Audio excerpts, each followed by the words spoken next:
On the other side, someone who's not doing so well, Donald Trump's property values have plummeted. It's insane what is going on with Donald Trump's property values. Trump branded Manhattan buildings have lost half of their value since Donald Trump first took office. Properties that used to have the Trump name but don't anymore have lost 17% of their value. It is believed, it seems, that the Trump brand name is a disaster right now. And I am wondering whether at some point in time, if he doesn't already, Donald Trump is going to regret or end up regretting this entire presidential run and presidency. Urban Digs looked at the 7 luxury buildings in Manhattan that have the Trump name and 3 that used to be Trump branded buildings but had the Trump branding removed.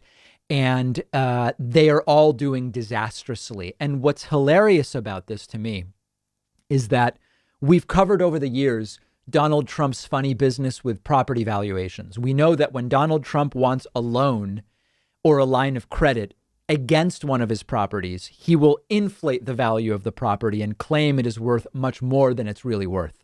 On the other hand, when Donald Trump is trying to minimize taxes or to, for other reasons, benefit from lower property values, he will just argue that his property values are much lower than they probably are in reality. It seems as though Donald Trump is going to have no problem arguing for lower property values for the upcoming years for tax purposes because they really are collapsing. And in some sense, I mean, the Trump, we've talked before about how Trump spent his life essentially trying to stay away from the people that make up the vast majority of his supporters. I know that Trump has some wealthy supporters, but a lot of the folks that support Trump are the folks from the parts of the country that Trump has never been a big fan of, and people who economically are not the people that Donald Trump is trying to spend time around. And in that sense, his presidency has been terrible marketing for his business. The people who, like Trump, can't afford to live in his buildings. Many of them can't even afford to go to Donald Trump's hotels, which, by the way, are also looking quite sparse, not exactly bustling from videos that have been released lately. Pandemic understood, certainly a factor. So in a sense, Trump's constituents from a presidential standpoint are not the folks that are Trump's business customers. And that may well prove to be yet another disaster as things go forward. Just to put some numbers to it, back in 2016, the average price per square foot at 7 of Trump's properties was around $3,300 per square foot. Very, very high. And in 2017, that was down to $1,900 a square foot. In 2020, it was $16 a square foot. And who knows now where those numbers are going to be, bearing in mind part of the decrease is less about Trump, but about what's going on with the virus potentially. But luxury properties have not been as affected as some other areas of the economy. So I don't know what the answer is in terms of if you got an honest answer from Trump. Do you regret running for president? Has this all been a disaster for you? We know that Ivanka and Jared are not particularly welcome back in New York City. We saw the wanted posters all over Manhattan when it was revealed that they were hoping to go back to New York City after the end of Donald Trump's reign of terror in Washington, D.C.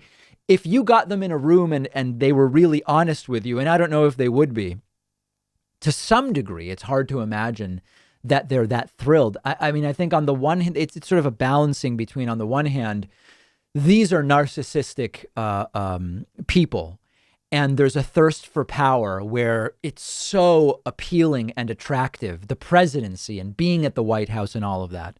On the other hand, the social circles they were part of are, widely speaking, shunning them. The people that want them around are the people they tried to stay away from their entire lives. And their businesses, while still functioning businesses, may now be, number one, worth far less and far less profitable than they ever were. And they are going to be dealing with investigations into all sorts of possible financial wrongdoing for the next very many years.